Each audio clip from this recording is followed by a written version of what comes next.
What's good, everybody? Back for another Real Talk. I am joined with Cap and LAT's newest coach, Shane. How are you guys doing today? Doing all right. Can't complain. Looking forward Now, to Doing some bad, real bro. Not talk doing here. bad. Definitely in with some real talk. the Cap is real, Cap. Oh, Now, Lordy. for all the fans out there, you know I do my best to ask the questions that you guys actually want to know. Okay, we're not going to be capping, no pun intended, on this show. And this is going to be directed for the Major 3 qualifiers heading into the Major in Toronto that is this week. But before we really get into it, Shane, it's been a little bit since we've talked. I know you were the head coach, or I believe it was head coach, right, of London. Assistant of London. You were the Dom was the head head coach. coach. You were the head Nah, coach. nah. Me and Dom, we were good partners, but he was the head coach. I'm glad that LAT not only picked you up just because I think you're a great mind in Call of Duty. You obviously were a professional, but also to help Cap because for the longest time it was solely just him, and that's a lot for anyone. I think that was one of the biggest issues with LAT. So, how does it feel? I guess to be back, like back in the mix again. Genuinely, like the feeling, I couldn't even describe it. You know, being out of the game for 6-7 months, maybe. Since being released by London, and obviously, I'm sure we've all been through that. Like towards the end of something in our careers, playing, coaching, whatever, we find ourselves in a situation where it's like, oh shit, what am I going to do if this doesn't pan out? So, thankfully, Cap and Eric wanted to give me a chance. I'm completely like relishing this opportunity. My motivation's higher than ever, and like I said, being out of the game for 6 months, managed to learn a lot about myself and just things in generally, And I think that's just an extra things that'll be like an extra arsenal for me, if you will, for my coaching skills. I love that. I love that. And so, how long have you? I know it was announced, but how long have you been actually working with the team? At the start, I was just like tracking stats, having very brief talks with the guys like just before the pro-am. Hmm. But then just since then, essentially, only realistically been with the team in scrims, maybe like I don't know, a couple of weeks now, maybe something like that. Yeah, So, now we're all officially announced. We're all here, ready to go, full throttle. I mean, I remember when I was doing content one of the days, and Cap had to leave early because he had like a crazy migraine, and it was the first time that I had known that you were actually like a part of the coaching staff. It wasn't, I don't think, announced yet. It was a couple days before, but it was awesome to see you in there just because, like I said, I know it's a lot of work. I mean, it's so much work. Cap had a migraine from these I cats. You mean, know what I mean? That That's could what be it a lot was. to handle. That's what it was. It was a rough day, bro. it was my first day, and Cap pulled a sickie, left me to meet 45. Was that your first day? That was not your first day. That was my first day, and you pulled a sickie, bro. I barely knew the guys yet, barely knew their names. Listen, That's a good bro. move You for ever Cap. have You you ever gotta, have a migraine? I threw you into the blender. Hey, I made listen, you. Cap, I made you Cap's pick it up quick. Figure it to out. to Cap's benefit, I know the struggles of solo coaching, and no one can truly understand like the stress involved, like especially when it goes wrong. There is a lot of work to do as a solo coach, when you have to like track analytics, and Mhm. if you've got problems to figure out and you've only got your own opinions, then it's tough. So I completely understand where Cap's coming from. If you wanted to pull a sickie on my first day, you can pull a sickie on my first day. I love this slang. Well, so Cap, how do you feel about the dynamic? Like we've had this talk, about your coaching style and how it can be hard to doing all this by yourself. What do you think Shane brings to the table, and like how is it going to help not only you coach but just the players as a whole, the team as a whole, to be as successful as possible? I mean, I think it's great. I've had a great time working with Shane so far, the past month, whatever it's been. And I think the biggest thing before anything else that he kind of touched on is just having another person with me to bounce ideas off of and talk to about stuff. Because there's some things that like, especially once I'm like the next map starts, I can't talk to the players about. Yeah. They're the next map, or I don't really want to address it with them. But like, me and Shane can bounce ideas back and forth and like at least see if we're on the same page. Because a lot of the time, not a lot of the time, but sometimes it's like, when there are those discussions back and forth where you're disagreeing, whether it's me or players, it's like it's hard to know which side's right. Obviously, you just gotta kind of test stuff out, but it's hard to know like whether people are just caught up in the moment, arguing to argue. Yeah. Everyone hits that point. So we can be rational with each other and have those conversations and just, like I said, just bounce ideas back and forth. But the biggest thing after that Shane brings, his style is he's super just positive and overly optimistic. I don't know if overly optimistic, but super positive and optimistic Is at all that a times. compliment or is he? No, it's a compliment. It's a compliment because I genuinely wish I was more like that. But I've said from the start that's kind of one of my biggest struggles was just how I am as a person. It was the same way, not as a player, but like to a little extent as a player. Is I wasn't the guy to, like have some crazy motivational speech and like rally the team back. Like especially when I was playing, like I would, I could bounce back, but like in my own way. I wasn't. I don't know. I'm not great at giving those big hype up speeches to rally momentum and rally the troops right before like a map 3 when you're down 2-0, and that's what Shane does really well. So he'll have a little rant off the cuff, and I think it's great. Usually something lighthearted gets like a little chuckle or something, so kind of resets the mood. And like I said from the start, that was something I struggled with. I think I've gotten a lot better with it than from when I started coaching last year, but still Shane is much better with that category and just instilling that positivity at all times. I like that. Hey, that was. I mean, Mate, it's. I might shed a tear. Well, so the Major 3 qualifiers just ended yesterday. I guess I just want to touch on as a whole, how do you guys both think that LAT performed, but also what is something that you guys still need to work on?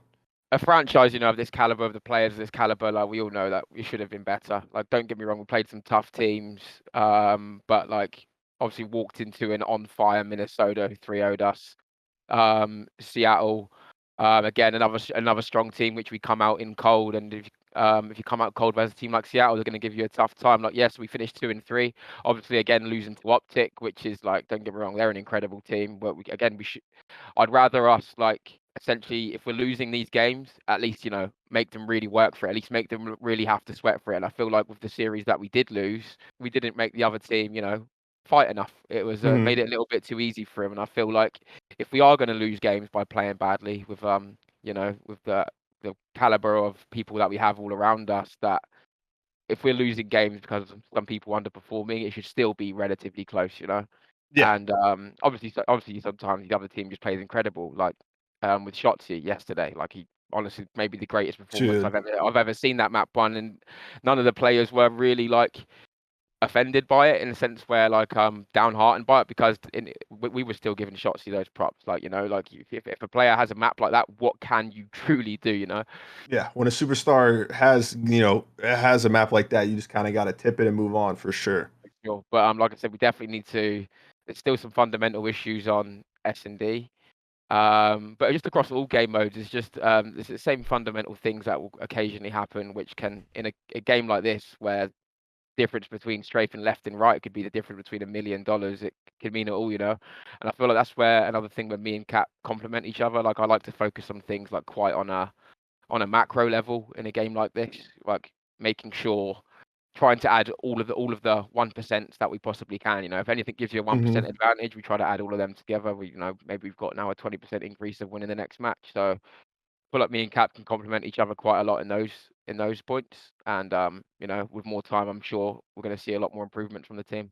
So what you said in the beginning, Shane, is you wish, I guess, you guys could have been a little bit harder of a kill, harder of a team to beat, because every series was what 3-0 either way, right, for you guys? Yeah, either way. Yeah. Yeah. So Cap had like, I mean, it's really the it same was very thing. hot and cold, in my opinion. Yeah, it's just, I think, the thing, I think you started your question with, like, what do we need to work on? I think we need to work on our consistency and our resilience when we do go down, because, I mean, every series is 3-0. So when we're hot, we're hot.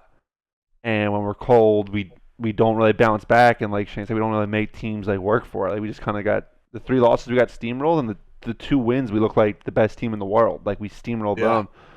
So it's just like finding the consistency, finding what works for us to bounce back. Like, how do we lose that map 1? Like yesterday against Optic, Shotzi has the game of his life, kind of got blown out.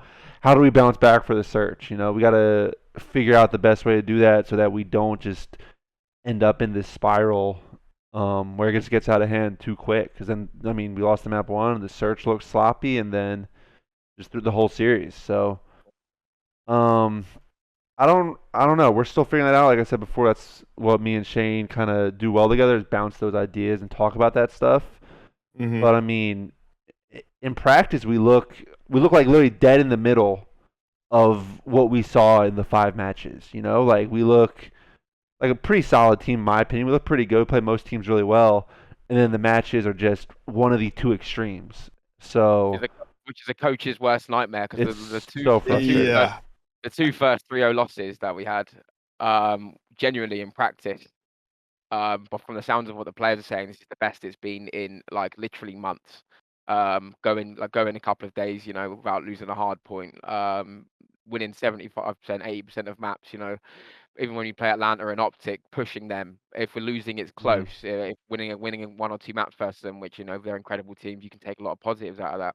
But when we go into the game and then get destroyed by a team, say, who we were playing extremely well against in practice, and then if it's going well in practice, we can't really talk about much. There isn't much to fix in practice, and then it goes wrong in the game. It's like, oh shit, what's the Yeah. actual issue? And then the thing we addressed in one series was, I guess the communication was getting a little too excited, which we made like a valiant effort to calm it down in practice.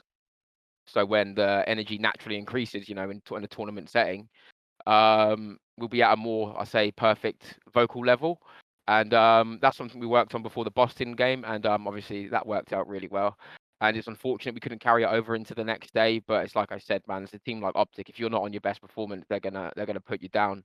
And that's just like I said, like one thing we need to work on as a team is, yes, we've had some like performances where like it's not individually as good as it should be, but we are a team with the right fundamentals where if you're having a bad game, or 1 or 2 players having a bad game, we should still be in a position, to either win a 3-2 that we don't deserve, or lose a 3-2 where the other team had to fight with it and had to wipe the sweat off their head at the end of the match. Yesterday, I was watching the matches and I was talking with someone from the FaZe camp, and they said what you guys just touched on, that like when it came to practice, you guys have looked really good. They said that like it looked like LAT's hardpoint was kind of back to what it was before you joined the team, Shane, but in the beginning of the game when they were like considered the best hardpoint team in the game. And so that's always been the toughest thing from what you guys are saying, is like when practice goes good, you feel like you're improving a lot, everyone's enjoying it. And then you go into the series and it's very hit or miss, like it's been, right? Like you just can't really figure out what the issue is. And I guess my question to you guys is, do you think it's like a discipline thing? Do you think it's a focus thing? Like in these series that you guys don't perform well, right? Because we saw the fastest series of all time versus Boston. But then yeah, like a Minnesota or an Optic, it seems like if they start off slow, it's really hard to get back into the game, even though in practice, everything that you guys are talking about and going over is working, and you guys are actually doing it. So what do you think that like core issue is to that? Well, the Um, simple answer is, which everyone would like know this isn't true. The usual answer is, like, if it's going well in practice and it's going bad in a game, is nerves. But if you look at the players on the roster, there's no shot. Like they've done this situation a million times before. They've won Yeah, tournaments decorated. before. Yeah, they're decorated. They've done this 1,000 times before. They're not going to be nervous going into a little online game. So unfortunately, that gets rid of the easy answer. So now we know that now we know that we're performing well in practice. We know the players are not getting nervous in these situations. We fixed the comms issue. The situation I think we need to work on now is the bounce back. Like, I think there was some crazy stat. Like, if we're winning on P1, we win like our hard point record is like 18 yeah, 18-1 or something crazy like Yeah, that. And I to saw me, 70 that. and 1. that is an absurd. 94%. To me, that is an absurd stat. And I mean, there is a thing I've noticed in the past where communication and directness of play changes depending on the scoreboard. Like if you're winning on the scoreboard, the confidence is more there. And I've had that situation as a player with teammates, and I've seen it with coaching. So maybe that's the thing. It's just, but like when things go wrong off the start, or if we're having a bad map, it is all about the reaction. And that's the same thing in any sport in the world. And one thing we're lacking right now is the reaction. All right, we've messed up at the start with 40 points down. How do we now react?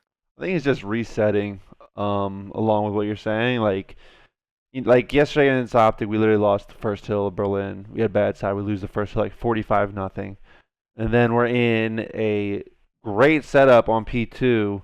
And I don't know if the small talk went bad or what, if it got too hectic. But we're in a great setup, and I think it was Prolu just walked in the front door, killed us off hill, and our whole setup collapses instantly as the hill pops. And it's just like, that's the kind of thing, like, in practice, we don't let happen. Like, that no one lets that happen. The guy literally walked in the front door of P2 Berlin.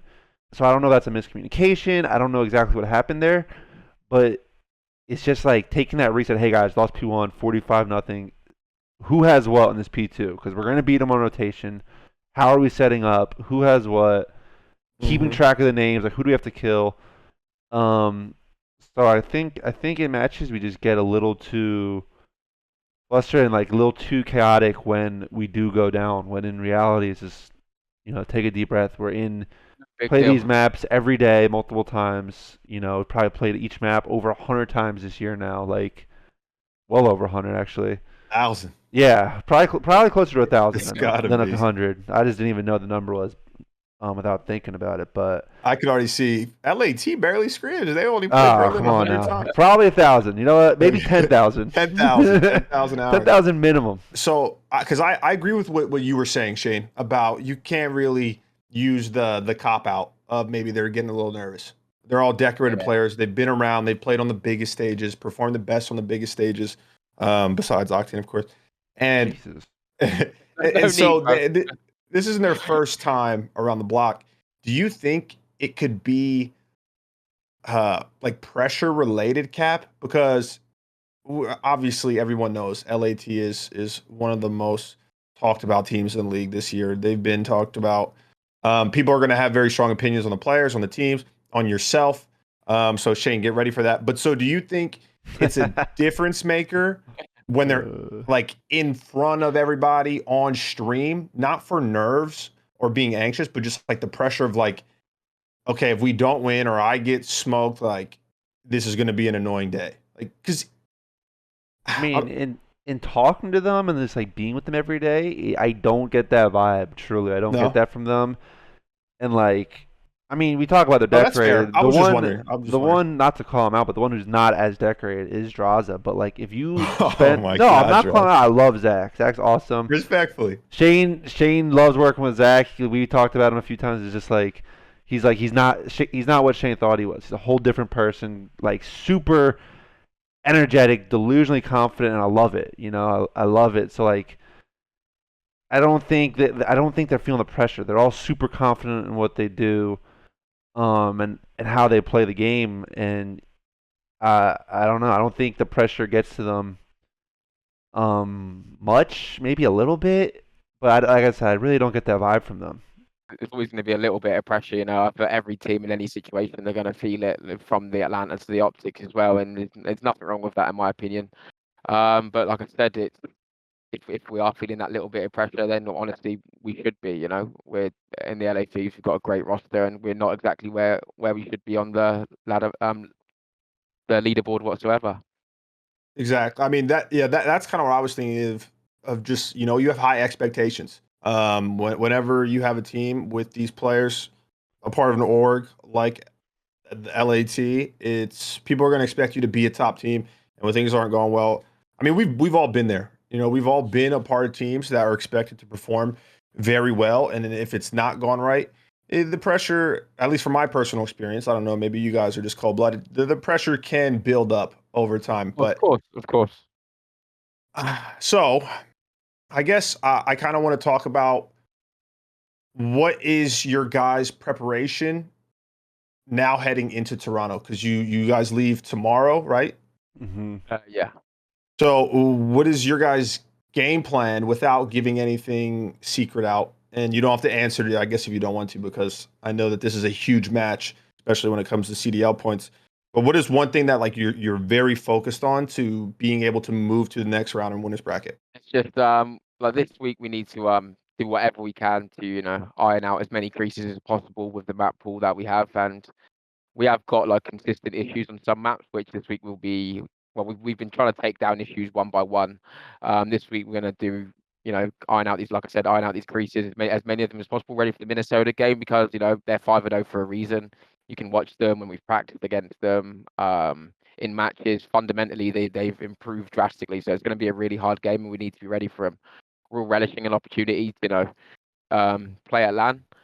Obviously, the online situation, it's still good, but there's always that feeling that you'll know it yourself, Ian. There's that feeling of playing on a stage, man. That's a whole different ball game. Which of course Minnesota have already performed well the last couple of years as well, online and offline. So we know we've got an extremely tough game ahead, and we'll give them the utmost respect and prepare as hard as we can. So Shane, now that you've been around the team, you've kind of, I guess, got your foot in the door. What do you think? And this goes for you too, Cap. But what do you guys think about the criticisms revolving around the team and around yourselves as of late from the fans? Well, this is my first time, working with a company, who has an American fan base. So you guys are crazy in a good way. But like obviously, first game after being announced, getting a lot of hype, which a lot of love from the fans, all the players were, myself, Cap, everyone included, even though they still like to target Cap sometimes. Undeservedly, by the way. Cap is actually a really great coach. Debatable. Yeah, it doesn't fit the narrative, Shane. Fair enough. But yeah, I mean, the criticisms, I don't see it all, but from what I have seen, I feel like it's pretty fair. Like, we are underachieving for what we are capable of.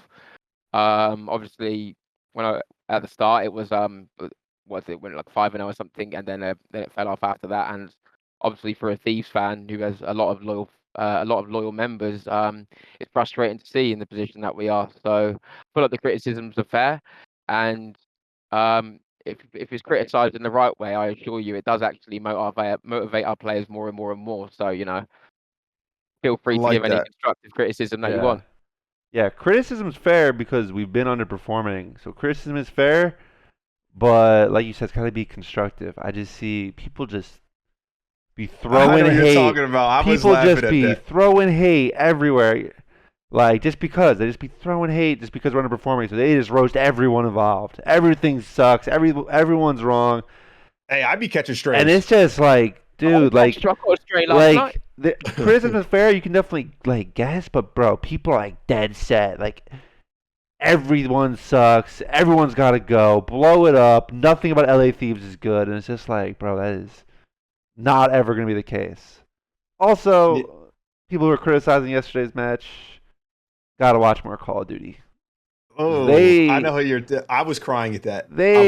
Tactical Rad proved on Twitter so that he does not understand Call of Duty, and that pissed me off to a. You know what's funny? Another level that he was. We're not gonna get into it. But he proved. He put it out there publicly, saying, "Hey, I don't understand what I'm watching."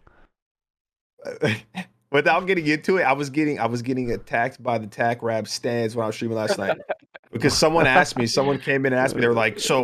They were like, "You allowed LAT to throw?" And I was like, "What are you on about?" You allowed it, Ian. You allowed it. Yeah, that's what I said. And then they were like, "You didn't see the TAC Rab stuff?" And I had seen it, and I kind of went off, but I said the same thing that you said, Cap. I was like, he basically just told me and everyone else that he don't know a lick of what he's talking about. Yeah. I didn't do nothing. He just explained it. Also, quick comment on the Florida match, just because I know that's a hot topic. The match was kind of meaningless. 7-8 seed, didn't really matter. We literally played our worst maps to get some practice. Dylan literally carrying for the match. He's like, "Hey, since it doesn't matter, can I try a Tommy gun?" I was like, "Sure, go for it. I don't care. Doesn't matter if you want to try something. Now's a great time to do it." I literally told him going to the search, try stuff that we never do because, again, it doesn't matter. Why give teams extra VOD? Not to mention the search just looked kind of poor. Yeah, definitely did. But that, and then before someone responds with that clip of Nate shot saying that you should try to win every match, this match versus the kickoff that he was talking about are two very different things. One is a tournament match. This match was completely meaningless. I mean, you guys didn't even know. The players didn't even know that you were going to have a tiebreaker until. Yeah, we literally got done the match, and they. Don't get me started on that. By the way, You got done the after match, and they go, by the way, tiebreaker match. You got 15 minutes. We're like, what? I thought it would be the next day or something. Oh, Yeah. what if someone on Florida was absolutely sauce? You know, like they made winners bracket and they got smoked. Right? They Like, went home, opened just to instantly, down to Paddy, something. that Paddy's slugging some tequila. Don't first even shots. get me started though. I know you guys can't talk about it. I can. Obviously, the way that they decided to do that made absolutely no sense to me. And they basically promoted losing on Don't get me purpose. started on the CDL But- broadcast. Yeah, Okay, Let's wrap last this up. Yeah, last question. Last Jesus. question. What are your guys' final thoughts going into Major 3? Just like give me 1 or 2 quick lines. Both of you guys can go. Not the best showing here in the qualifiers, but ultimately feeling good based on the cumulative of our practice plus the matches. I think we still look like a pretty solid team because the practice does still look good. But like we said earlier, just gotta make it consistent now and make a run. Yeah, agreed with Cap. I mean, don't get me wrong, it wasn't the best. It wasn't the best stage, but if you look at the stage before this, at least this time we've shown what we're capable of. The Mhm. stage before this, it was just, by the looks of it, like loss after loss, and it was hard to bounce back. But don't get me wrong, we've had a couple of bad 3-0s this stage, but then we've also had some really good 3-0s. So we've shown what we're capable of. That shit can be there consistently. Don't know if I can swear, but I accidentally just did. No, go for it, baby. Oh, fucking sweet. So hopefully we can, do what we're capable of more so at the major, because all the players are relishing it. And then we also, by the looks of it, you got a lot of loyal fans. So we owe a big bounce back to the Thieves fans. There you go. That's it, Shane. I absolutely love you, Cap. You're my guy. Okay. Your nose is huge. But Yes, it is. Thanks, guys. Don't forget I got to big like, feet. comment, and subscribe, guys. LAT is playing this week. Make sure to check it out. This is a huge tournament because they need these CDL points. They're in the We mix. do. You guys are what, 7th, 8th? One of the two, 7th or 8th. One of the Not two. great. Doesn't matter. Need the points. Where it should be. Need the points. Need the points. But I hope you guys enjoyed this episode of Real Talk with Cap and LAT's newest edition, Shane. If you guys have any questions that you want answered in the next episode, let me know in the comment section below as well. Don't forget to check out all the other LAT videos, man. They are hilarious. They're even going to get more hilarious once Shane touches down in Los Angeles. Have a good one.